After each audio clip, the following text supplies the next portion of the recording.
Hoy vamos a ver dislipemias, chicos, ¿eh?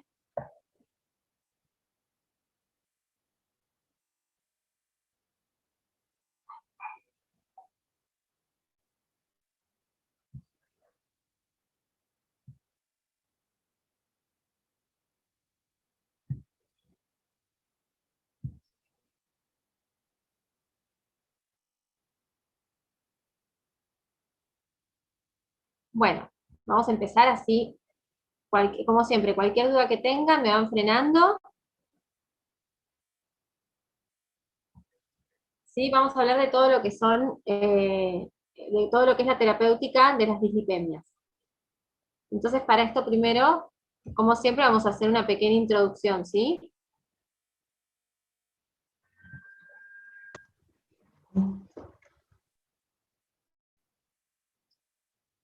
Bien, entonces, los lípidos, como saben, son compuestos insolubles, y al ser insolubles, por sangre van a tener que siempre ir transportados, ¿sí?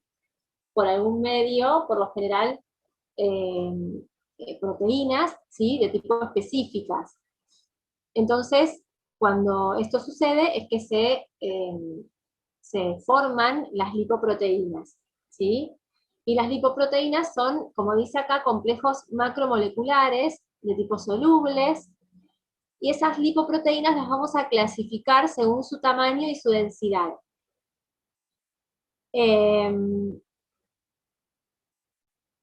entonces, las diferentes lipoproteínas, en realidad lo que van a llevar son diferentes tipos de lípidos, ¿sí? Y por eso es que modifican, digamos, justamente su tamaño y su densidad.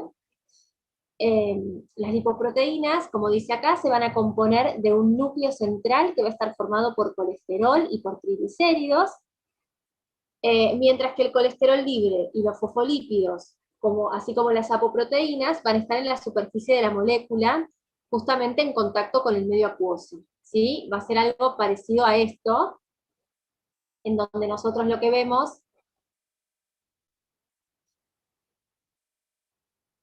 es un centro, ¿sí? Un núcleo, en donde vamos a encontrar triglicéridos y colesterol, rodeado, ¿sí? Por una capa, por una membrana, de colesterol, de ácido graso, o de fosfolípidos en realidad, y de apoproteínas. Estas apoproteínas, ¿sí? En este caso tenemos la B48, la C3 y la C2, esto sería lo más parecido a un kilomicrón, ¿sí? Por la apoproteína B48.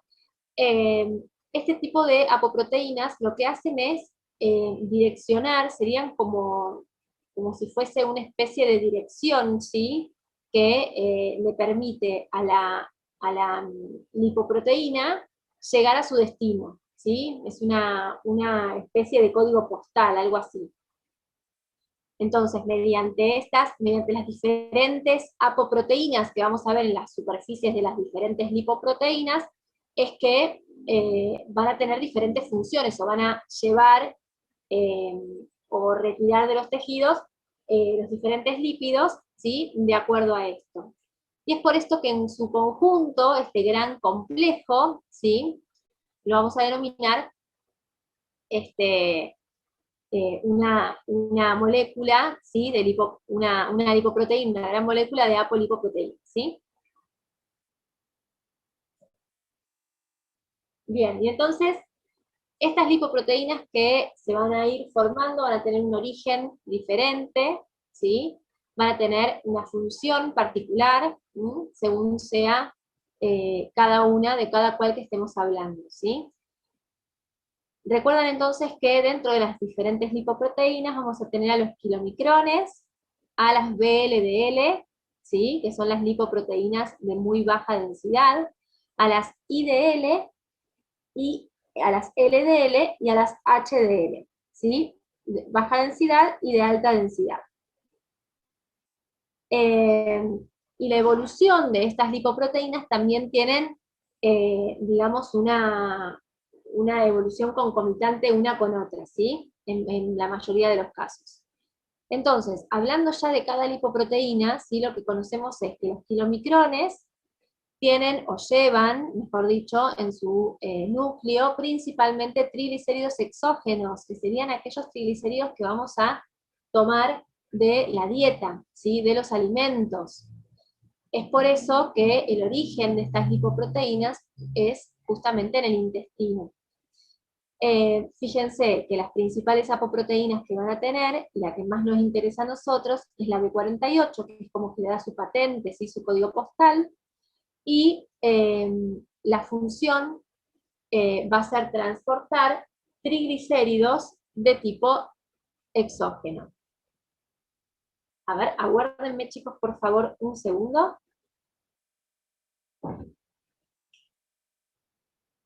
Sí. Aguárdenme un segundo.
Ahí está chicos, disculpen.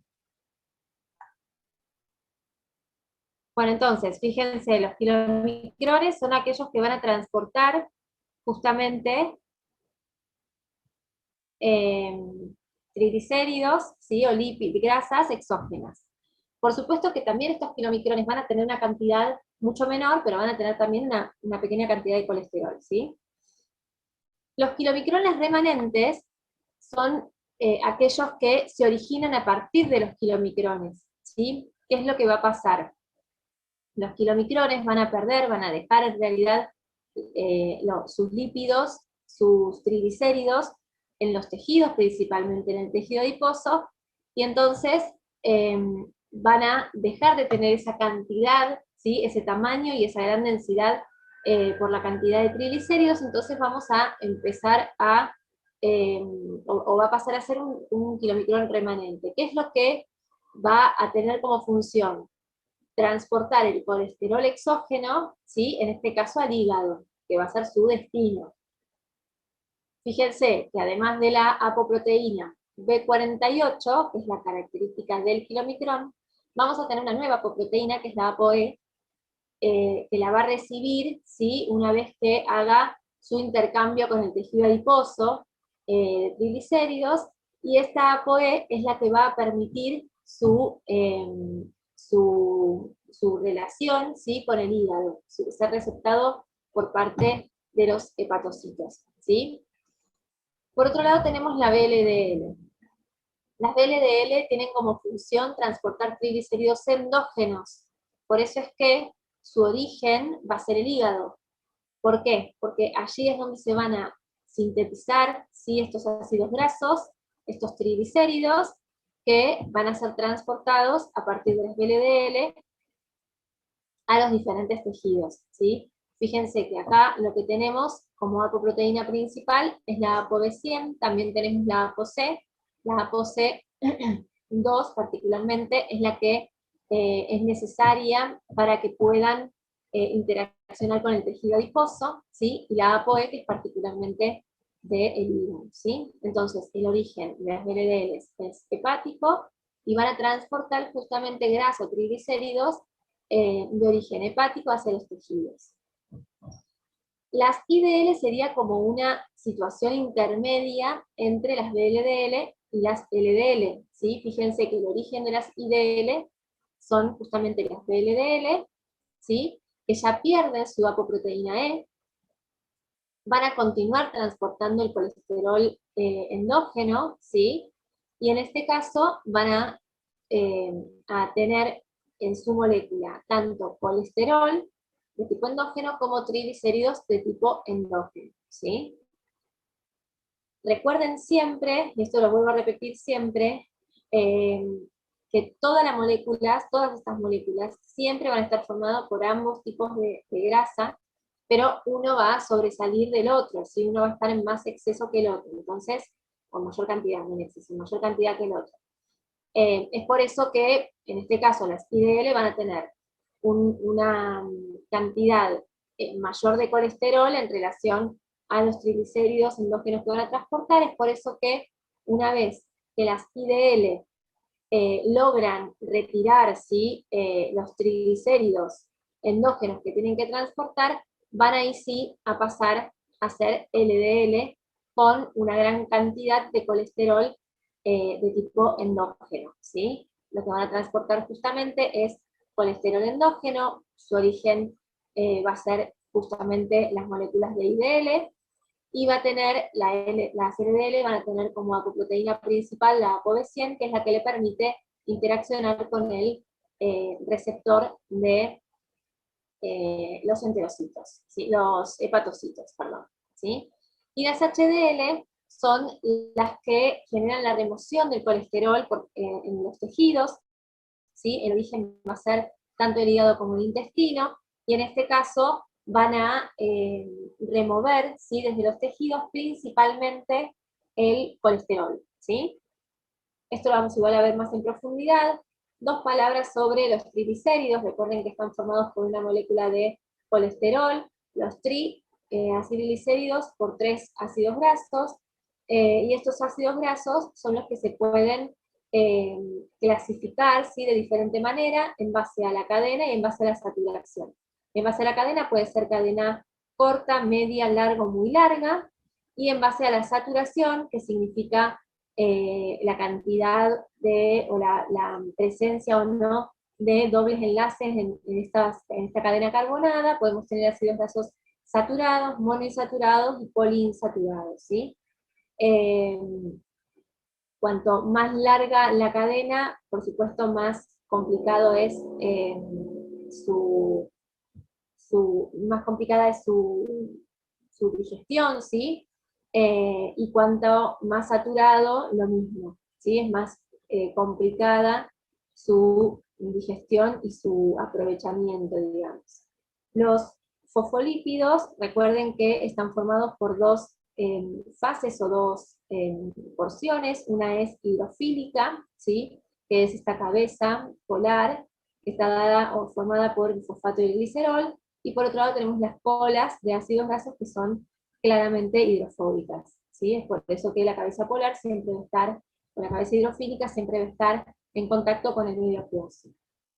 Y el colesterol podemos encontrarlo como colesterol libre o como colesterol esterificado cuando esté justamente unido, ¿sí? A un ácido graso.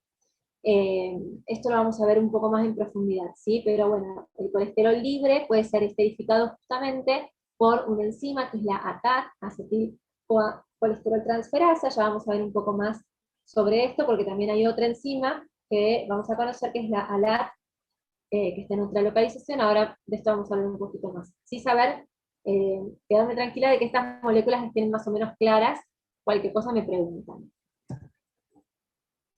Bien. En lo que respecta a la absorción de los lípidos, ¿sí? Y todo esto lo hablamos mucho porque también después mucho de esto es lo que vamos a apuntar con la terapéutica.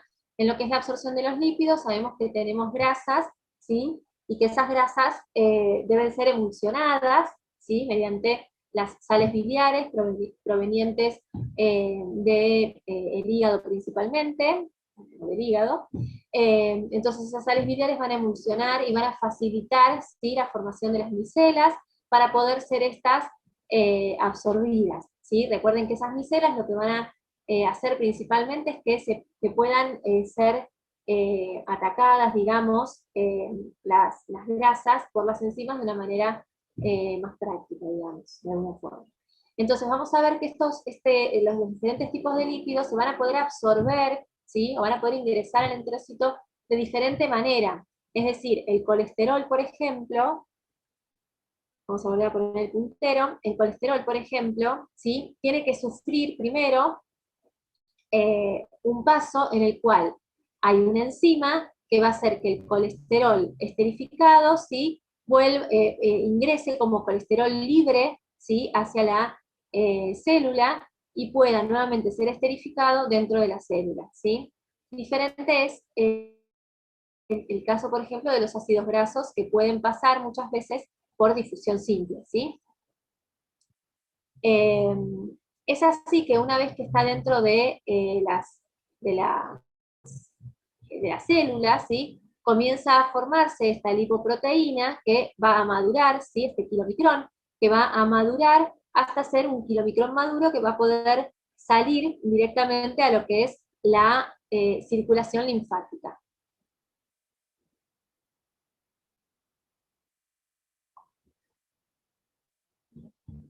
Bien, y entonces a partir de ahí es que el kilomicrón va a pasar a la parte metabólica, ¿sí? O sea, ya fue absorbida, o sea, toda esta grasa fue absorbida, formamos esta lipoproteína para poder transportarla, ahora va a pasar a lo que es un metabolismo, ¿sí? Eh, Interno, ¿sí? Para poder ser utilizadas estas grasas, en teoría, de manera adecuada. Entonces vamos a ver que la grasa exógena, ¿sí? O los lípidos exógenos van a ser transportados por los kilomicrones, ¿no? Que van a tener su ApoB48 y van a recibir también de las HDL principalmente, ¿sí? Sus apoproteínas C2. Esta es la que va a poder estimular a la lipoproteína lipasa a nivel del tejido adiposo para poder liberar, ¿sí? sus triglicéridos, ¿sí? Para poder entregarle estos triglicéridos, y por eso es que va a quedar un kilomicrón remanente, más pequeño, ¿sí? Y menos denso, y va a quedar con su apoproteína B48 y su ApoE, o apoproteína E. De esta manera, lo que va a poder hacer es llevar, ¿sí? Los triglicéridos que le quedan todavía, y el colesterol, principalmente exógeno, hacia el hígado, ¿sí? El hígado, por su parte, va a formar también triglicéridos, ¿sí? Y por supuesto colesterol, que va a ser transportado, dentro del hígado se va a formar esta lipoproteína, ¿sí? Va a ser transportado por la lipoproteína VLDL, va a tener su apoproteína principal, que es la B100, va a también tener su apoproteína E, que la va a acompañar hasta eh, madurar, digamos, o involucionar hacia LDL, y va a tener también su apoproteína C2, que es la que yo les contaba que es muy importante para lo que es el depósito en el tejido adiposo de los triglicéridos, ¿sí?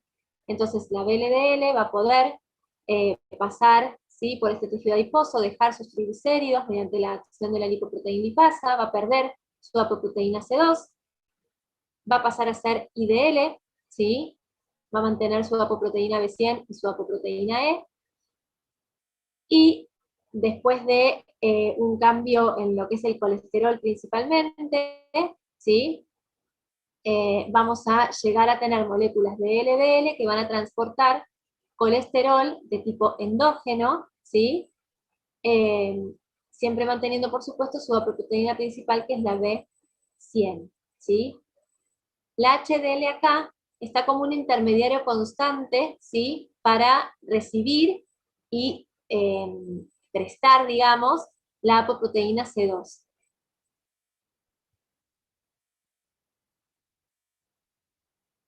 Bien, en esta imagen lo que vemos es un poco resumido esto que estuvimos hablando, ¿sí? Por supuesto que en el intestino vamos a necesitar las sales biliares, ¿sí? Y la grasa de la dieta se va a absorber mediante los kilomicrones, ¿sí? Que van a ser llevados por linfa, ¿bien? Eh, Luego, obviamente, van a pasar a los capilares sanguíneos. Eh, los kilomicrones van a pasar a kilomicrones remanentes, ¿sí? Y van a volver a el hígado para llevar el colesterol exógeno. Por otro lado, dijimos que el hígado también tiene su parte de biosíntesis de grasas y colesterol. Estas van a ser transportadas por partes de las VLDL. Lo primero que hacen estas VLDL es donar o ceder los triglicéridos, ¿sí?, al tejido adiposo. Entonces vamos a quedar con, que estaría acá, ¿no?, la hidrólisis de los triglicéridos en los capilares para el tejido adiposo, gracias a la lipoproteasa. Vamos a tener IDLs, ¿sí? La molécula de IDL puede, gracias a su apoproteína, ser receptada en el hígado, ¿sí? Y también lo que va a suceder es que el colesterol endógeno va a ser transportado mediante las LDL, ¿sí? Hacia el hígado y hacia los tejidos. Todos los tejidos van a ceder su colesterol, ¿sí? Perdón, todos los tejidos no, todo el colesterol endógeno va a ser cedido por las LDL hacia los tejidos para que estos puedan ser para que este pueda ser utilizado, ¿sí? En los diferentes tejidos, el colesterol va a ser utilizado de diferente manera. El colesterol en realidad es una molécula sumamente importante, porque se encarga de la síntesis de nada menos que o interviene en la síntesis de nada menos que las membranas celulares. Entonces es una molécula sumamente importante que debe estar fisiológicamente en concentraciones adecuadas, va a estar también dando origen a determinadas hormonas, ¿sí? Es una molécula que tiene muchas funciones y da origen a muchas otras sustancias, ¿sí? Y por supuesto que desde los tejidos el colesterol va a ser removido por las HDL, ¿sí?, que van a llevar al hígado todo ese colesterol como para que pueda removerse y haya un feedback todo el tiempo desde los tejidos hacia el hígado, ¿sí? Bien, lo cierto es que no siempre sucede esto de esta manera. ¿Hasta acá está todo comprendido? ¿Alguna pregunta hasta acá?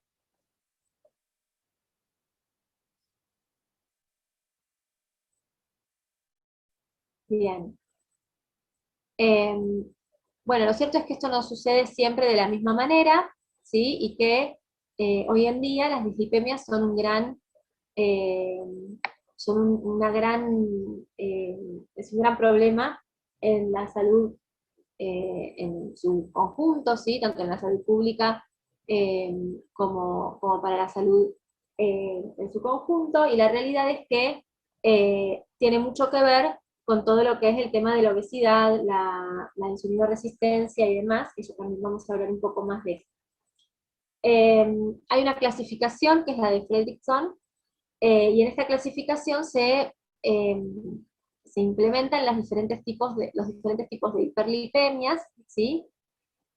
Que en algunos casos son de tipo heredofamiliar y en otros casos no. Tenemos el primer tipo, que es una hiperkilometrinemia, ¿sí? Entonces lo que hay es un aumento de triglicéridos. Tenemos el tipo 2A, en donde tenemos un aumento de las LDL con un aumento aislado de colesterol. Tipo 2B, en donde tenemos un aumento de las VLDL y las LDL, en donde hay un aumento tanto de triglicéridos como de colesterol. Tipo 3 es un aumento en las beta VLDL, ¿sí? Hay una proporción de VLDL, colesterol, triglicéridos mayor a 0,3. El tipo 4 tenemos un aumento de las VLDL aisladas, con un aumento aislado de triglicéridos, y en el tipo 5 tenemos una hiperkilomicronemia con un aumento de las VLDL, en donde hay un aumento tanto de los triglicéridos endógenos como exógenos. Bien. Conocemos también, ¿sí? Hay diferentes patologías que son de tipo heredofamiliar.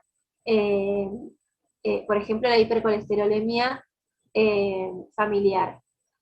Lo cierto es que actualmente, ¿sí?, hay una situación muy particular y cada vez más frecuente en la cual lo que se ve es esta situación, ¿sí? La obesidad abdominal va a acarrear resistencia a la insulina. La insulina particularmente es interesante porque activa, ¿sí?, estimula a la lipoproteína lipasa también. Entonces esa resistencia a la insulina hace que haya un aumento en la absorción del sodio con hipertensión, hay una intolerancia a la glucosa, por supuesto con diabetes, pero hay una deficiencia de la lipoproteína lipasa por esta resistencia a la insulina. Entonces hay un aumento exagerado de los triglicéridos, ¿sí? Hay una disminución en el colesterol HDL por esta misma situación, y lo que genera es una aterogénesis acelerada, o sea, lo que genera es un patrón lipídico, ¿sí? Un perfil lipídico, mejor dicho, aterogenético. Entonces, tenemos muchas patologías que son heredofamiliares y que deben ser tratadas específicamente frente a la situación que genere esa herencia. Y por otro lado también tenemos este tipo de perfiles lipídicos que también deben ser tratados, pero vamos a abarcar muchísimo más eh, otras patologías que están dando origen a esta situación, ¿sí?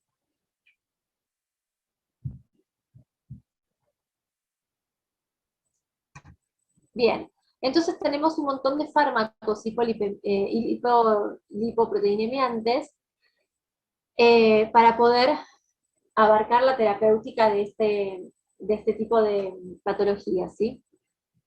Tenemos a los secuestrantes de ácidos biliares, al ácido nicotínico y sus derivados, a los derivados del ácido fíbrico, a los aceites de pescado o omegas, L-cetinib, los inhibidores de la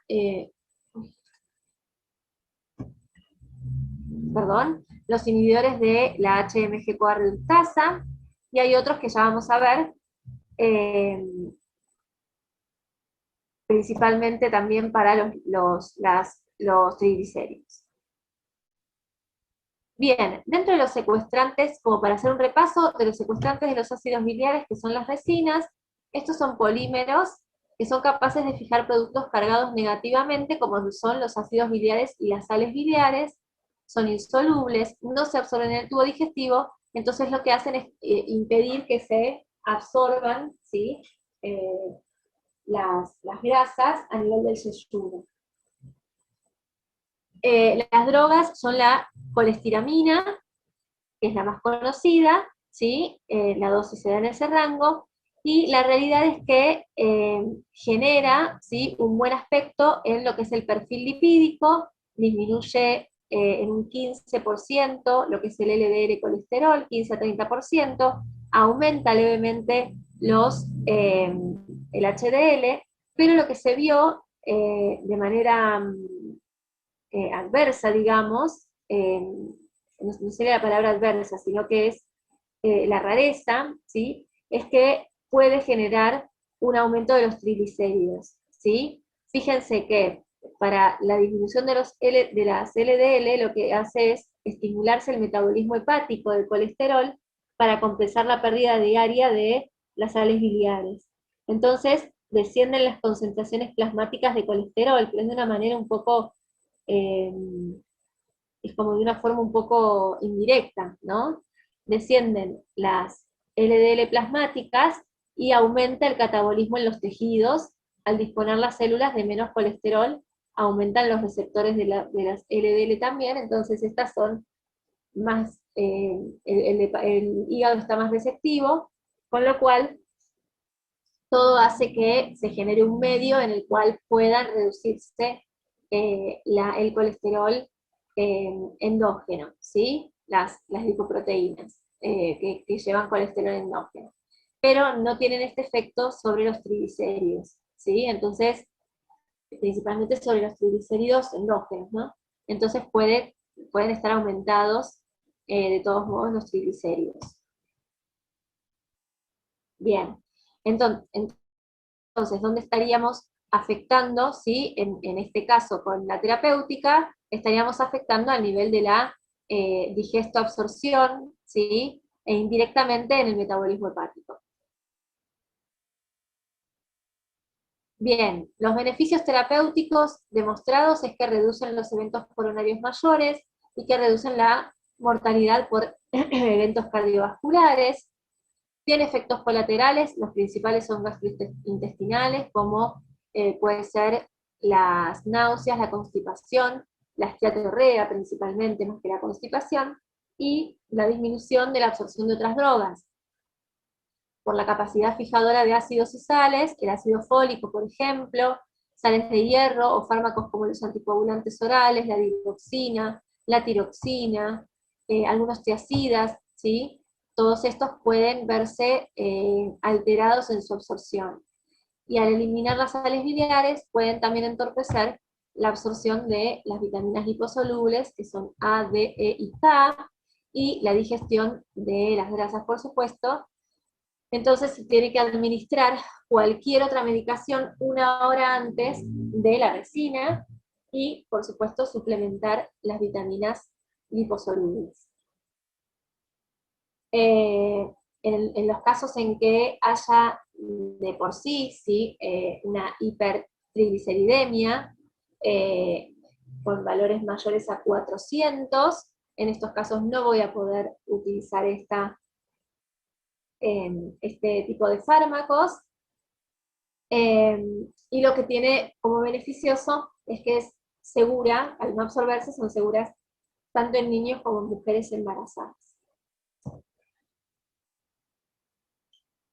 Bien, el ácido nicotínico, en realidad el ácido nicotínico es una vitamina, es hidrosoluble, y al utilizarla de manera suprafisiológicas posee efectos vasodilatadores y entonces actúa sobre lipoproteínas plasmáticas. El tema es que las consecuencias de esa dosificación a veces no tenían muy buenos resultados, entonces no es un fármaco de gran utilidad, ¿sí? Bueno, las presentaciones son todas estas, y tiene una muy buena acción, fíjense, sobre los triglicéridos, disminuye entre un 20 y un 50% los triglicéridos, disminuye hasta un 25% las LDL, y aumenta en muy buena proporción las HDL, ¿sí?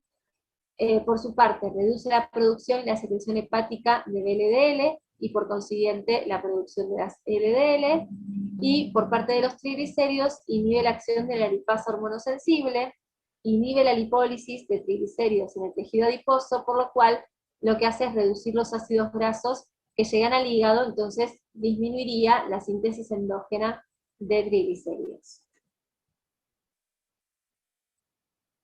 Bien, entonces lo que estaría haciendo es reducir la síntesis endógena de triglicéridos y de colesterol, y de esa manera tenemos un descenso, digamos, en las lipoproteínas.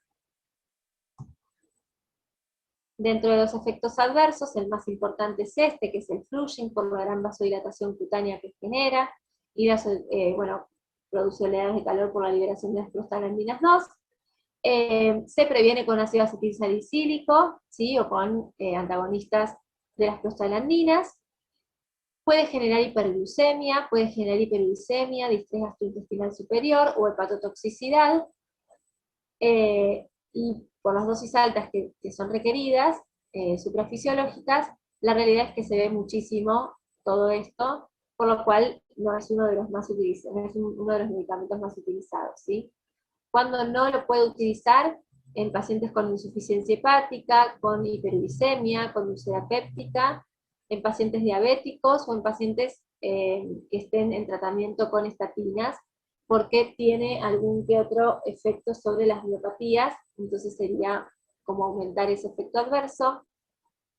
Y dentro de los beneficios terapéuticos demostrados, este también reduce los eventos coronarios mayores y tiene una posible reducción en la mortalidad total.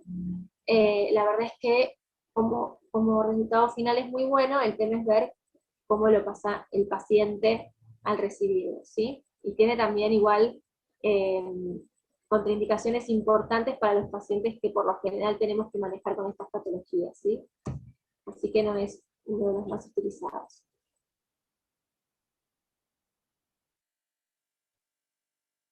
No sé ni qué puse. Bueno, entonces, por otro lado tenemos fármacos que ya son más especiales o más específicos para lo que es el tratamiento de la terapéutica de los triglicéridos, ¿sí? En este caso tenemos a los fibratos, que son los derivados del ácido fenoxibutírico, no sé cuánta cosa puse ahí. Los fibratos son compuestos de estructura análoga, pero diferente al ácido fíbrico, ¿sí? Entonces, lo que van a hacer son todas estas cosas que indirectamente van a generar la disminución de los triglicéridos. Estimulan un gen, que es el gen de la lipoproteína lipasa, que está encargada de hidrolizar los triglicéridos, de los kilomicrones y las VLDL, y aumenta así el catabolismo de estas moléculas.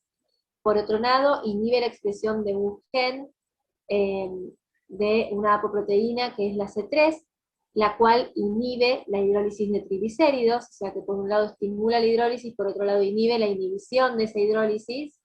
Estimula también la expresión de transportadores de ácidos grasos libres para ser captados por el hepatocito y ser utilizados para procesos catabólicos, y de esa manera también evitaría que se formen nuevos triglicéridos por parte del hígado.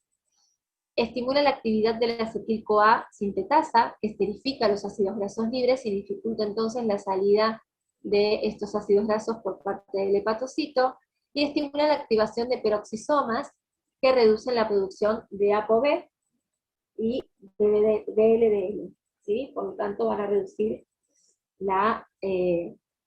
tanto kilomicrones como VLDL. Bien, entonces, ¿en dónde estoy yendo o dónde estoy actuando principalmente con este fármaco? A nivel, indirectamente a nivel del hígado y directamente a nivel de la lipasa hormonosensible, ¿sí? Bien, tenemos muchos fibratos. Tenemos el genfibrosil, el fenofibrato, el besafibrato, el ciprofibrato. En el mercado los que más están son el fenofibrato, el genfibrato y el besafibrato. Eh, Dentro de la farmacocinética tienen una muy buena absorción oral, tienen alta biodisponibilidad también por la forma en que se administran, la unión a proteínas es alta, tiene un metabolismo hepático y la eliminación adrenal en forma activa. Las mayores acciones se dan principalmente en los triglicéridos, ¿sí? Disminuyendo en un 20 a 50% estas moléculas, disminuye las LDL en un 5 a 20% cuando los triglicéridos se encuentran normales, y esto por algo metabólico, y puede tener un aumento de las HDL en un 10 a un 20%, ¿sí? El perfil lipídico principal de estos fármacos es sin duda los triglicéridos, ¿sí? Tienen efectos colaterales, los más comunes son las molestias gastrointestinales, tiene también un aumento en lo que es la capacidad glutogénica, se describen, digamos, también mialgias, cefaleas, fatiga y anemia, y lo que es importante respecto de las mialgias, en realidad es eh, no utilizar, ¿sí? Fármacos o algunos fibratos determinados ya estudiados conjuntamente con inhibidores de la HMG-CoA, y esto es o con estatinas, esto es por un aumento en la posibilidad de las mialgias y, como consecuencia más compleja, la radiomielisis, ¿sí? Se vio radiomielisis principalmente en pacientes con insuficiencia renal, ¿sí? Por la incapacidad justamente de eliminarlo, y el riesgo aumenta en casos de asociación, como decíamos, con estatinas, principalmente el genfibrosil, y esto es porque el genfibrosil inhibe la enzima glucuroniltransferasa, que va a metabolizar la mayoría de las estatinas. Entonces, al no poder ser metabolizadas las estatinas, hay un riesgo mayor de afección muscular, ¿sí? Las contraindicaciones van a estar dadas por la enfermedad renal y por las enfermedades hepáticas severas. Y ahora sí, entonces llegamos a fármacos que van a estar afectando, ¿sí? O mejorando lo que es el perfil principalmente del colesterol. Tenemos los inhibidores específicos de la absorción intestinal de colesterol, que es el ezetimibe. Lo que hay que tener en cuenta de este fármaco es que lo que inhibe es la captación, o sea, la absorción de colesterol, es decir, que va a disminuir el colesterol endógeno, ¿sí? Que como vimos anteriormente es el que lleva el kilomicrón y es poca cantidad, a diferencia de la gran cantidad que sintetiza el hígado. ¿Qué es lo que hacen estos fármacos? Inhiben la proteína transportadora NPC1L1. Esta se encuentra en las microvellosidades de los enterocitos en el yeyuno y es encargada justamente de absorber, ¿sí?, el colesterol. Al disminuir, al reducir la absorción de colesterol, hay menor colesterol en el kilomicrón, menor llegada de colesterol al hígado, y hay una inducción de la síntesis de receptores LDL, ¿sí?, con lo cual aumenta la captación de colesterol sanguíneo por los tejidos, ¿sí? Se utiliza más colesterol, se reduce a nivel sanguíneo. No inhibe la síntesis de colesterol en el hígado, como decía anteriormente, no inhibe tampoco la esteroidogénesis, por lo que su eficacia se suma a las estatinas, y hoy está también muy estudiado esto, y está altamente recomendado la asociación del ezetimibe, ¿sí?, en el tratamiento de las dislipemias, principalmente las hipercolesterolemias, para ser coadyuvante con las estatinas, ¿sí? Bien, las contraindicaciones, vamos a tener insuficiencia hepática moderada o severa, pero la realidad es que el ezetimibe es muy bien tolerado y tiene muy poca contraindicación, ¿sí? ¿Por qué? O sea, ¿cuáles serían las razones para combinar la terapia de estatinas con ezetimibe?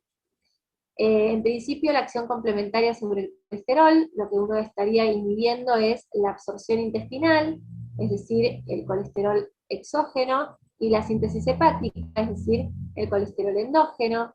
Un 72% de los pacientes eh, en un estudio, ¿sí?, un 72% de los pacientes, que va a ser este estudio anteriormente que no lo dije, lo que hicieron es hacer un estudio con dos poblaciones. En una se dio ezetimibe más estatina, en el otro se dio ezetimibe más placebo, y lo que se vio claramente es que los que tienen los dos fármacos logran una meta en mucha más proporción que aquellos que tienen solamente el placebo. En el estudio lo que se combinó es ezetimibe más simvastatina o atorvastatina, y lo que se vio es la reducción de LDL hasta un 63%, que es un montón, un aumento en las HDL entre un 7 y un 9%, y una disminución en los triglicéridos también hasta un 33%, ¿sí? Entonces se vio una gran combinación y una gran mejoría en lo que es el perfil del colesterol. Bien, los inhibidores de la HMG-CoA reductasa son las estatinas, son los compuestos, tal vez los fármacos más conocidos dentro de lo que es la terapéutica de la hipercolesterolemia.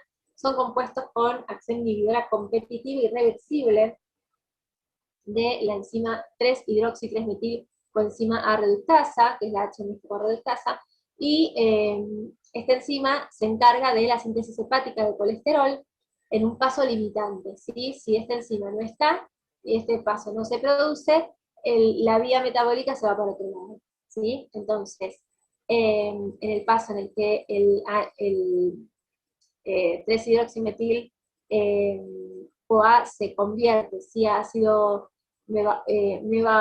mevalónico, mevabolánico, es este el paso en que está limitado, ¿sí? Y si esto no sucede, no se puede sintetizar el colesterol. Por supuesto que esta inhibición es de manera competitiva, pero es reversible, ¿sí? Entonces, en algún momento va a estar inhibida esta síntesis y en algún otro momento no. Las drogas son la atorvastatina, la fluvastatina, lovastatina, pravastatina, simvastatina o rosuvastatina, cada una con determinadas determinados pros y contras, ¿sí? Pero todas en su gran mayoría de buena aceptación. Se vio en esto una modificación en el perfil lipídico, en las LDL una reducción hasta un 55%, en los triglicéridos una reducción hasta el 30%, entre el 7 y el 30%, y en las HDL un aumento entre el 5 y el 15%, ¿sí? Respecto de las LDL, son compuestos similares al sustrato de la HMG-CoA, entonces tienen mayor afinidad por la enzima, ¿sí? Y de esta manera van a hacer una inhibición de manera momentánea, digamos, eh, reversible, eso quiero decir. Por otro lado, al disminuir el colesterol intracelular en el hígado, va a aumentar la síntesis de receptores de LDL en la membrana plasmática y van a traerse a llevar consigo a las LDL y también a las VLDL, porque recuerden que tenía también la apoproteína E. Y por último, va a haber un aumento de las HDL que es variable y que no en todos los casos se produce, con lo cual sí está demostrado, pero no se da de manera constante.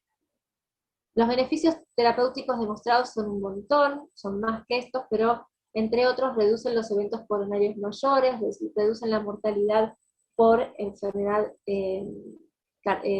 coronaria, reducen los procedimientos, otros procedimientos coronarios, reducen el stroke, reducen también la mortalidad total, son, digamos, los fármacos de elección y que todo paciente con algún antecedente cardiovascular debería también tener dentro de su terapéutica. Y todo esto también es por los efectos pleiotrópicos que se conocen y se estudiaron muchísimo, ¿sí? Respecto de las estatinas, tiene efectos pleiotrópicos principalmente cardiovasculares, así como también no cardiovasculares, ¿sí? Dentro de los efectos pleiotrópicos cardiovasculares, tienen tanto en lo que es agudo, ¿sí? Por ejemplo, disminuir el factor tisular, disminuir la agregación plaquetaria, disminuir rechazo en el trasplante, efectos cardiovasculares tempranos, ¿sí? Como el aumento del óxido nítrico, la disminución de la indotelina, la disminución de la viscosidad sanguínea, de la rigidez de los glóbulos rojos, y efectos cardiovasculares tardíos como la acción antiinflamatoria, la disminución de las células espumosas, la actividad antioxidante y la disminución de la TEA en consecuencia. Todos estos, obvio, que contribuyen a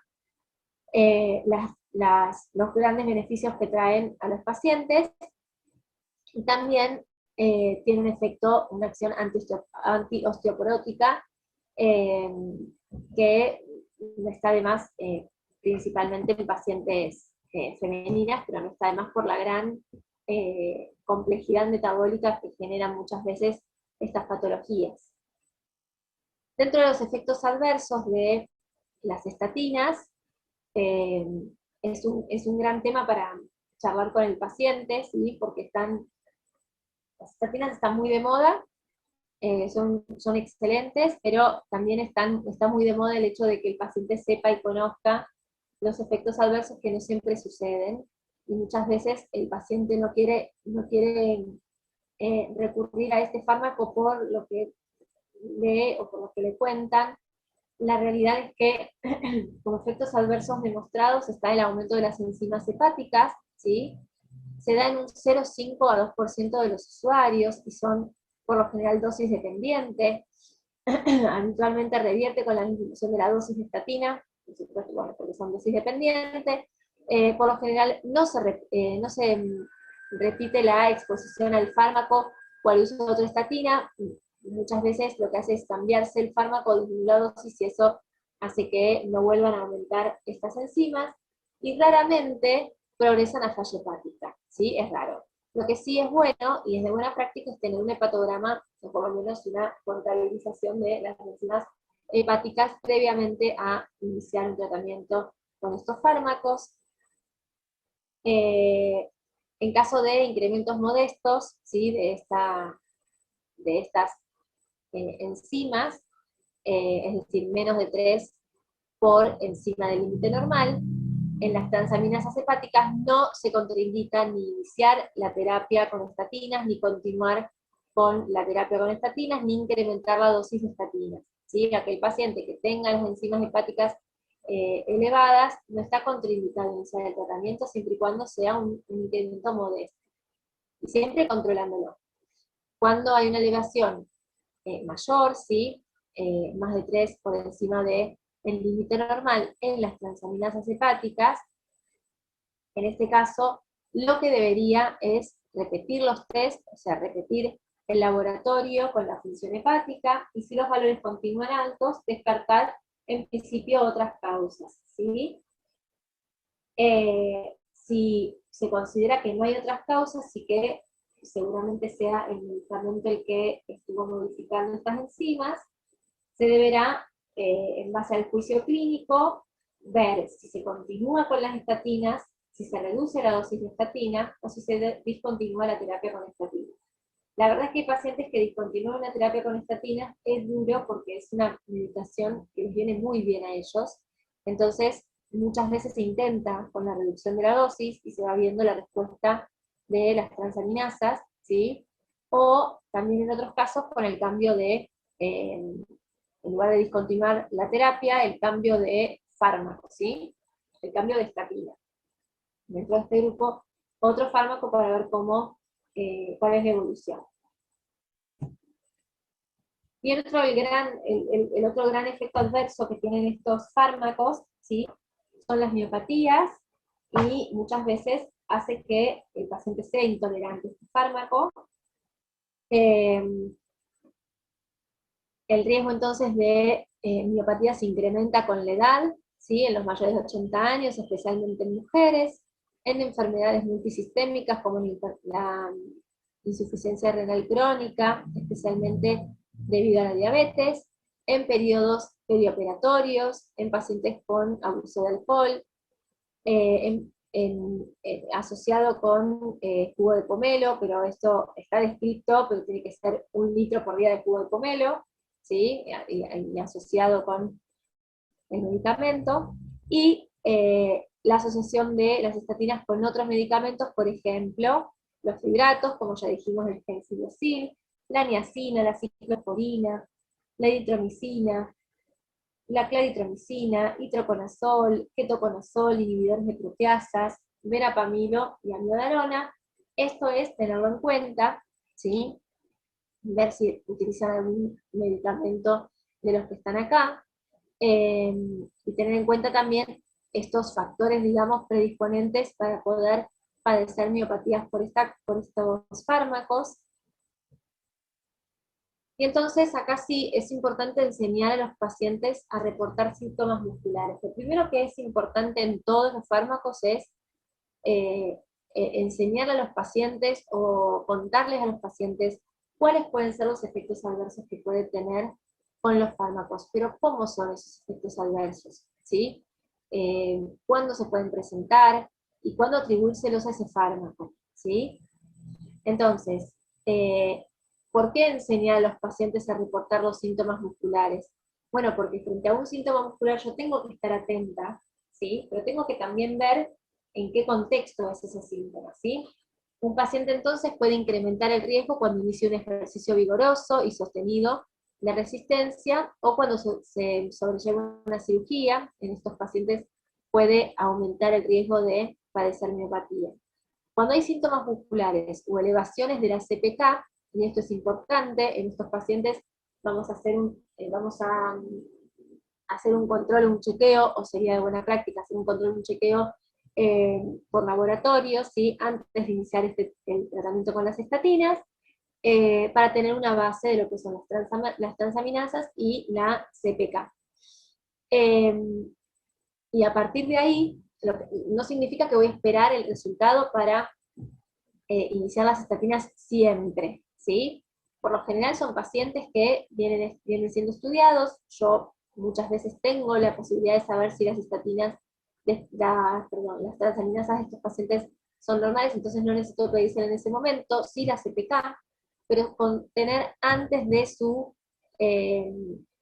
de su inicio, haber sacado sangre del paciente y estar en estudio por lo menos el resultado, el paciente ya puede iniciar con las estatinas y vamos viendo nosotros, tenemos por lo menos una base de dónde guiarnos, a ver si algo de esto se modificó frente a la ingesta de la medicación, ¿sí? Entonces, cuando hay síntomas musculares o hay elevación en la CPK, siempre hay que descartar otras causas, y esto es importante, ¿sí? Que el paciente, cuál es la actividad física del paciente, si ha habido algún trauma, caídas, accidentes, convulsiones, escalofríos, si hay hipotiroidismo, si el hipotiroidismo o el hipertiroidismo tiene mucha influencia en todo lo que es el perfil lipídico, eh, si hay infecciones, eh, si hay algún tipo de dermatomiositis, si abuso de alcohol, abuso de otras sustancias, ¿bien? Entonces veo y eh, trato de descartar cualquier otra situación que pueda hacer que la CPK esté en aumento, ¿sí? Cuando hay síntomas musculares tolerables o la CPK está elevada en menos de 10 por, en ausencia de síntomas, ¿sí? Voy a continuar la terapia estatínica con dosis iguales o reducidas en algunos casos, y voy a usar los síntomas del paciente para guiar ese tratamiento, ¿sí? Si aumentan, voy a tener que seguir reduciendo; si no aumentan y deja de sostenerlo en el tiempo, buenísimo, tal vez empieza a tolerar más y puedo también inclusive aumentar la dosis en algún otro momento, ¿sí? Cuando hay síntomas musculares intolerables, que no se pueden atribuir a otra causa, y se acompaña o no de elevación de la CPK, ahí es cuando es complicado, porque el paciente va a abandonar el tratamiento igual, tome la decisión que tome yo.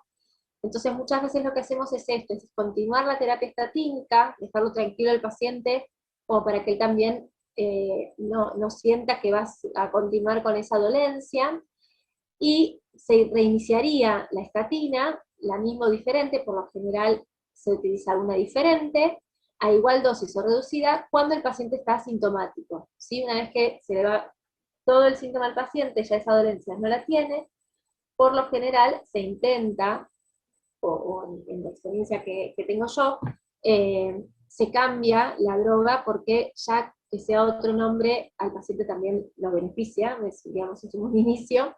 Eh, Así que se retoma y se evalúa, ¿sí?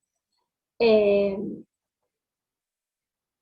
Tratar con otra medicación hipercolesterolemiante, o hipocolesterolemiante, perdón, cuando los síntomas musculares recurren con diferentes estatinas, ¿sí? Uno hace esto, empieza a ver las estatinas que tiene a disposición, las va modificando. Ahora, si todas las estatinas le generan esta este efecto adverso, ese paciente va a ser intolerante y no va a poder utilizar estatinas, y hay muchos de estos pacientes, ¿sí? Por supuesto que cuando ocurre la abdomiólisis, digamos, no es frecuente, no es común, pero se va a interrumpir la estatina, se administra hidratación endovenosa, y después de la recuperación se evalúan los riesgos o beneficios de reiniciar la terapia estatínica, ¿sí? Por supuesto que uno no lo va a poner en riesgo al paciente. Bien, hay muchos otros fármacos, ¿sí? Eh, También hipocolesterolemiantes, y esto se da porque hay muchos pacientes, bueno, hay mucha resistencia, no resistencia, sino intolerancia a las estatinas, pero también hay pacientes que tienen patologías eh, en los familiares, ¿sí? Y que es necesario para evitar afecciones cardiovasculares de manera temprana, es necesario mantener un buen valor de colesterol. Entonces, obviamente que está en estudio constante este tema. Uno de los nuevos fármacos son los inhibidores de la PCSK9. Estos son anticuerpos monoclonales, y lo que hace es genera la inhibición de un receptor que es el PCSK9 a nivel del ARN mensajero o en el nivel de la proteína, y esta terminó siendo una estrategia eficaz para disminuir el LDL por aumento de la densidad de los receptores en la superficie. En realidad, no sé si tengo algún dibujo, El, el PCSK9 sería, ustedes tienen muchos receptores, ¿sí? Para LDL en una membrana, ¿sí? El PCSK9 sería como el que va a liberar esos receptores para que puedan ser visibles, ¿sí? En esta membrana. Entonces, se inhibe este PCSK9 y va a terminar disminuyendo la actividad de las LDL por un gran aumento en la densidad de los receptores para poder ser receptados de mayor manera, ¿sí? Y de esa forma disminuir la concentración de colesterol. Hay varias drogas que ya están en estudio, y ya es un fármaco que se está utilizando mucho, principalmente en pacientes con afección heredofamiliar, y mucho se está solicitando en pacientes con algún tipo de intolerancia a las estatinas, ¿sí? Eh, y hay otra droga, sí, que es el mipomersen, y este lo que hace es actuar neutralizando a nivel del ARN mensajero, la ApoRes 100, que lo que hace es reducir la secreción hepática de las VLDL, entonces lo que hace es disminuir los valores o los niveles de colesterol endógeno, y sobre todo las lipoproteínas que contienen ApoB, que serían todas las de la familia de las VLDL, LDL y VL, eh, principalmente, ¿sí? Reduce también la ApoB y las LDL colesterol plasmáticas en pacientes principalmente con factor herencia, ¿sí? En un 32 a un 34% respectivamente, y en pacientes sin factor hereditario lo hacen un 71%. Por eso es que son fármacos nuevos, que son sumamente útiles y que para pacientes que no tienen alternativa de tratamiento son, digamos, una innovación y están teniendo muy buena respuesta. Bien, vamos entonces ahora sí a empezar a, a entender cómo hacemos o cómo guiaríamos la terapéutica de estas dislipemias, ¿sí? En todos los individuos se debe enfatizar siempre el cambio de estilo de vida a un estilo de vida saludable, principalmente para el corazón en todo el curso de su vida, o sea, que sea un cambio de hábito, ¿sí? Un cambio de estilo de vida realmente, y que no sea un régimen o una actividad física momentánea. El estilo de vida saludable reduce el riesgo de tener algún tipo de enfermedad cardiovascular en todas las edades. En individuos más jóvenes, un estilo de vida saludable puede reducir el desarrollo de factores de riesgo y es la base de la reducción del riesgo de enfermedades cardiovasculares. Y para esto lo que vamos a necesitar es un plan alimentario y una desaparición, digamos, de la vida del paciente de lo que es el sedentarismo, ¿sí? Necesitamos que este paciente entre en actividad física y que mantenga un plan alimentario. Pero hoy en día ya esto se debería plantear desde un punto preventivo, ¿sí? Es decir, hacerlo en todos los pacientes. Todos los pacientes deberían, a todos los pacientes se debería enfatizar sobre un estilo de vida saludable, ¿sí? Desde los jóvenes hasta los que ya tengan una patología.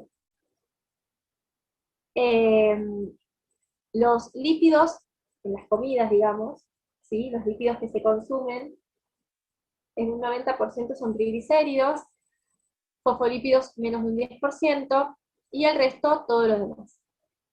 Los triglicéridos son digamos, el gran grupo eh, de lípidos que se consume. Por supuesto que si nosotros nos paramos en esta imagen, ¿sí? Vamos a consumir una gran cantidad de triglicéridos, son grasas completamente saturadas, a diferencia de si nos paramos en alguna de estas dos imágenes, en la cual vemos que esas grasas son mucho más saludables, si se quiere, ¿sí? Y podría ser el consumo de estas grasas, eh, podría aumentarse el consumo de estas grasas como para llegar a un consumo habitual de grasas necesarias, evitando hacerlo por parte de los ácidos grasos saturados, ¿sí? Eh, para el tratamiento de las dislipemias, como para todos los, o la terapéutica de las dislipemias, como para todas las terapéuticas, siempre se marcan objetivos, ¿no? Entonces esos objetivos, eh, según el ATP3, se mantienen en un valor óptimo de LDL colesterol menor a 100, principalmente en aquellos pacientes que tengan alguna patología, ¿sí? Eh, y se mantiene como un valor elevado aquel que sea mayor a 189, ¿sí? En el medio hay diferentes, eh, digamos, franjas, ¿sí? De valores. La realidad es que hoy en día lo que se intenta es que un paciente que tenga alguna patología, por ejemplo diabetes, ¿sí? O algún factor de riesgo, intente llegar a valores menores a 70, valores menores a 50, quieren los cardiólogos que tienen pacientes con diabetes, por ejemplo, más un evento, ¿sí? Cardiovascular, y son valores a los que se puede llegar, ¿sí? Hay pacientes que logran valores de LDL menores a 40, y esos son los valores que intentan llegar los cardiólogos con pacientes que tienen un gran riesgo cardiovascular. En aquellos pacientes diabéticos eh, sin otro eh, sin otra patología cardiovascular, como cercano a óptimo podríamos hablar de un valor menor a 100, ¿sí? Pero ya hoy intentamos menor a 70, y en el resto podemos hablar de estos valores como los valores que uno intenta mantener, ¿sí? El colesterol total, el deseado va a ser menor a 100, y el HDL alto va a ser el deseado, ¿sí? Y lo marcaríamos en más de 60, que es el que uno intentaría también tener en este tipo de pacientes. Bien, los factores de riesgo que tenemos que estudiar en estos pacientes, sabemos, como en muchas otras patologías, que pueden ser modificables y no modificables. Aquellos factores de riesgo que no sean modificables son los que van a traer, van a venir con el paciente y nosotros no vamos a poder hacer nada con esos factores de riesgo, pero siempre son más los factores de riesgo que podemos modificar, ¿sí? Eh, entonces, dentro de los no modificables vamos a tener la edad del paciente, ¿sí? Mujeres mayores o iguales a 55 años por su ingreso, digamos, su inicio de la peri- o posmenopausia, van a aumentar el riesgo cardiovascular, y los hombres a partir de los 45 años tienen mayor riesgo. El sexo masculino y las mujeres posmenopáusicas tienen por supuesto mayor riesgo. El antecedente personal de alguna enfermedad cardiovascular, antecedentes de enfermedad cardiovascular prematura en la familia de primer grado, ¿sí? Por ejemplo en hombres menores a 55 años con alguna patología cardiovascular, y mujeres menores a 65 años con alguna patología cardiovascular. Eso pone en riesgo también al paciente que tenga ese antecedente. Patologías concomitantes, ¿sí? Por ejemplo, comorbilidades, por ejemplo, hipertensión arterial, diabetes, dislipemia, ¿sí? Cualquier eh, alteración, ¿sí? En el perfil lipídico, principalmente aquella que lleve a un perfil lipídico aterogénico, ¿sí? Y este perfil lipídico aterogénico es el que hace que se concentre mucha grasa, mucho triglicéridos, ¿sí? O sea que eh, las, la LDL va a estar alto, sí, pero el HDL va a estar bajo y los triglicéridos van a estar altos. Cuando los triglicéridos están altos también nos tiene que llamar mucho la atención. Esto es perfil lipídico aterogénico, perdón, aterogénico, se ven muchos pacientes obesos, ¿sí? Con insulinoresistencia, y es el que va a dar origen a las moléculas de LDL pequeñas y densas, ¿sí? Que son las que en definitiva son las peligrosas, ¿sí? Se oxidan y después van a generar todo lo que es el proceso aterogénico. El tabaquismo, enfermedad renal, ¿sí? Avanzada, también es un gran factor de riesgo. Y la obesidad abdominal, los triglicéridos mayores a 150, el sedentarismo, ¿sí? Son todas situaciones que también van a poner en riesgo al paciente. Obviamente que estas piensen que siempre está, el diabético también es obeso, también tiene una obesidad abdominal, los triglicéridos por lo general están altos, el sedentarismo es moneda corriente, el tabaquismo a veces sí, a veces no, pero la dislipidemia también está, digamos que los factores de riesgo son una bomba de tiempo en los pacientes que tienen características, ¿no? Que tienen alguno de esta patología, todos estos factores de riesgo son casi inminentes, digamos. Bien, para el tratamiento de las dislipemias, ¿sí? Con el objetivo de evaluar el riesgo y optimizar la predicción de eventos de enfermedad cardiovascular aterosclerótica, las sociedades científicas o los grupos de investigación desarrollan una serie de scores, el Framingham, ¿sí? el score, provenientes de la OMS, el ATP3, ¿sí? Todos estos lo que hacen es mantener eh, o evaluar, ¿sí? cuál es el riesgo de padecer alguna enfermedad cardiovascular, principalmente aterosclerótica. En el caso del score de Framingham, lo hacen en riesgo a 10 años, ¿sí? Tienen más de 20% de riesgo pacientes con enfermedad cardiovascular establecida, diabetes, aneurisma aórtico, enfermedad renal.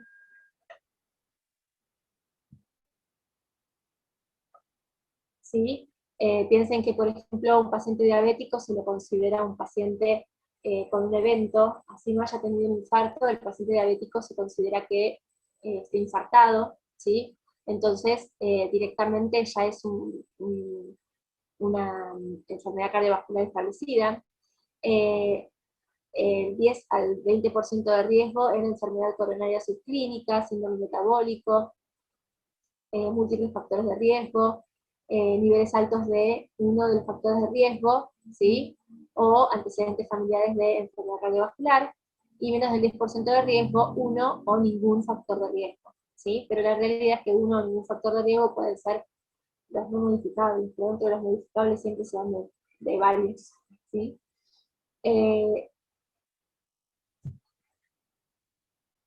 Bien, y entonces tenemos categorías, ¿sí? De riesgo para la enfermedad cardiovascular y para el nivel de LDL colesterol. Tenemos muy alto riesgo, eh, estos son los objetivos, ¿sí? Tenemos categorías de riesgo y tenemos objetivos eh, que yo necesito plantearle al paciente y que yo necesito llevar al paciente a ese objetivo para tener digamos, disminuir el riesgo de enfermedad cardiovascular, ¿sí? Entonces, aquellos pacientes con muy alto riesgo, que son los pacientes que tienen enfermedad cardiovascular establecida, o diabetes, que es lo mismo, y otro factor de riesgo, ¿sí? Que puede ser la edad, o que puede ser cualquiera de los factores que vimos anteriormente, vamos a tener que mantener un valor, ¿sí? De LDL menor a 70.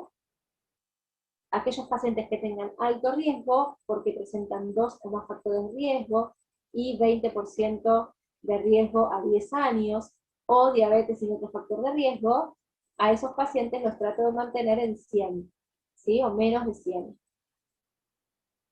Aquellos pacientes que tienen moderado a alto riesgo, voy a hacer, que son aquellos pacientes que tienen 2 o más factores de riesgo, y que tienen entre un 10 o un 20% de riesgo a los 10 años, según el score de Framingham, vamos a mantener un LDL menor a 130, y aquel paciente que tiene bajo riesgo, vamos a mantener un LDL menor a 120.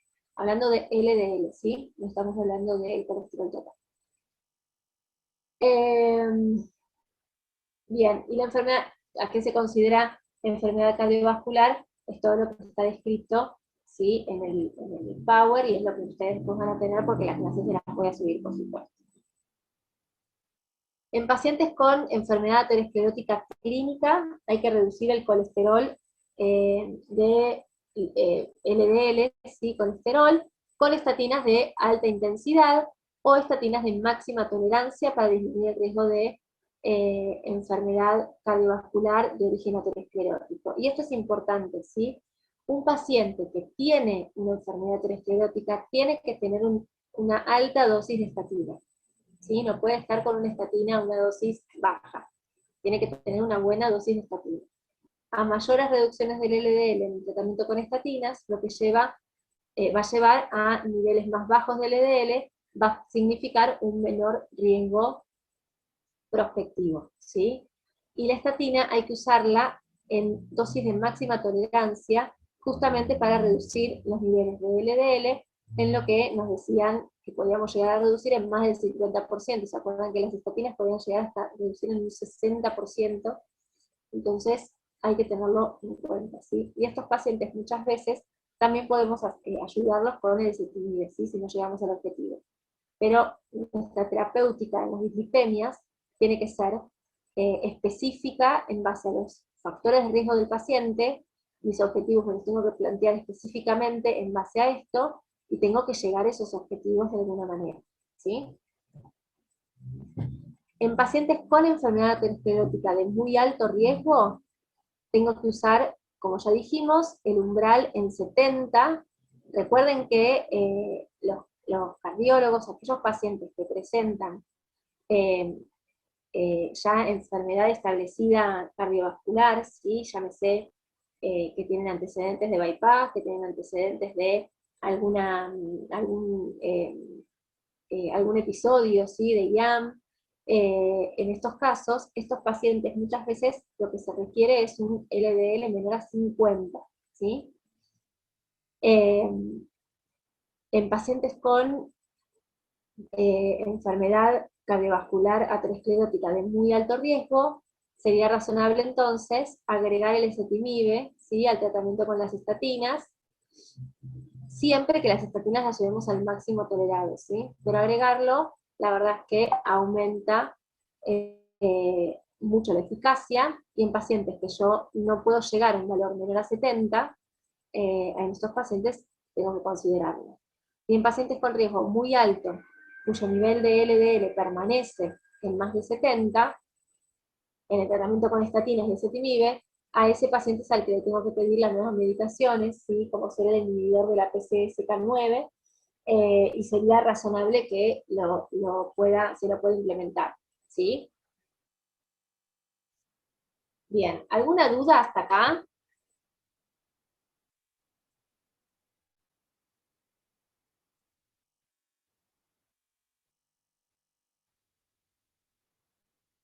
Lo que vamos a ver en la próxima clase es cómo vamos a tratar las dislipemias, pero específicas, ¿sí? Las dislipemias en base a las dislipemias heredofamiliares, y las dislipemias, los diferentes tipos de dislipemias, en base a la patología o a la alteración de la lipoproteína que se esté afectando, ¿sí? Lo que vimos hasta acá es principalmente utilizado para aquellos pacientes que vamos a conocer nosotros con un síndrome metabólico, ¿sí? En los cuales muchas veces ya la afección cardiovascular está, y lo que vamos a ver la próxima clase son aquellos pacientes que también sufren toda esta situación, tal vez no con el trastorno metabólico, pero sí toda esta situación cardiovascular a edades muy tempranas, ¿sí? Por ser afecciones que se dan de tipo heredofamiliar. ¿Alguna pregunta? ¿Alguien tiene alguna pregunta? Profesora, ¿cuánto tiempo hay que esperar para ver los efectos de este medicamento? ¿Cuánto tiempo tengo que esperar para qué? ¿Para ver el Para ver efecto del los efectos, medicamento? exacto, para saber si hay que aumentar o no la dosis. Por lo general, iniciamos con una terapéutica y dejamos un primer mes que inicie el tratamiento y que vuelva con algún tipo de mejoría, ¿sí? Un mes es lo mínimo que puedo esperar para ya solicitar después un laboratorio. Lo ideal sería, por ejemplo, 3 meses, y a los 3 meses ver la evolución en el laboratorio, ¿sí? Si hay algún tipo de modificación. Tiempo hay que darle, porque es un fármaco que no va a ser enseguida la modificación, o sí la va a hacer enseguida, pero tal vez la modificación la vamos a ver enseguida en el laboratorio. Mínimo un mes, y si es necesario esperar más, podemos esperar más. Y siempre el seguimiento, obviamente, que lo voy a hacer por el laboratorio. ¿Sí? Y de acuerdo a las medicaciones que esté dando, es si voy a tener que hacer algún control o algún chequeo por los posibles efectos adversos principalmente. ¿Sí? Pero en estos pacientes sí es sumamente importante. Estos son pacientes que piensan que uno les da el medicamento y el colesterol mágicamente baja y ellos ya está, con la medicación está fantástico, ¿sí? O los triglicéridos también. Y el paciente puede tomar fibrato, va a ayudar, pero si no hace un régimen o una dieta, ¿sí? O un plan alimentario, mejor dicho, adecuado, la verdad es que nada, no va a haber un gran cambio. Puede haber un cambio, pero va a estar ahí el cambio, solamente lo de la medicación y nada más. Puede cooperar un montón el paciente con sus cambios de estilo de vida. ¿Sí? Los pacientes metabólicos son así, son pacientes que cambian, que pueden modificar mucho la, la, como es la eficacia terapéutica, ¿sí? Eh, con su cambio en los hábitos de vida.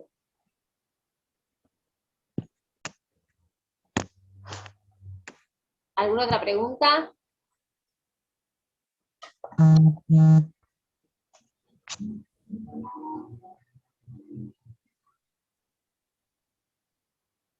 ¿Algo que quieran compartir y comentar?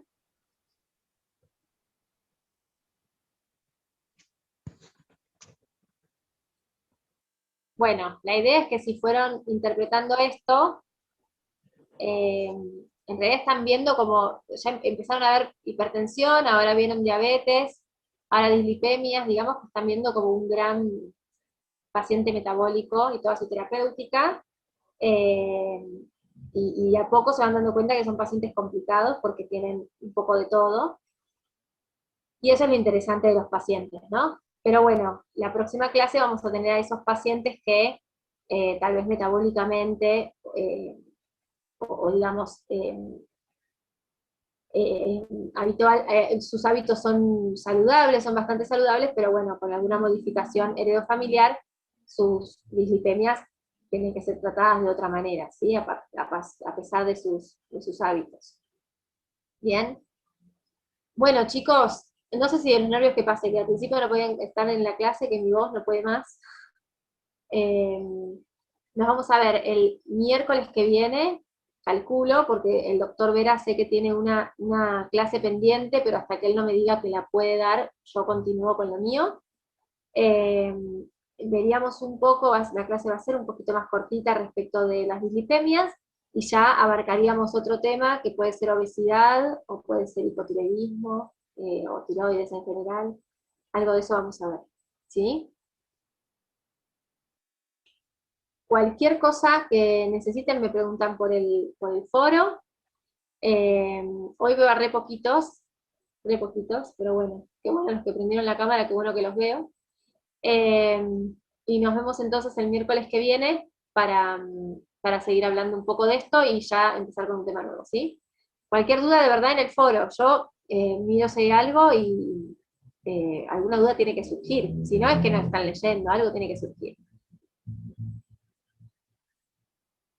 Bueno, y traten de leer la bibliografía que les voy mandando, que son todos los consensos, eso está bueno que los vayan leyendo.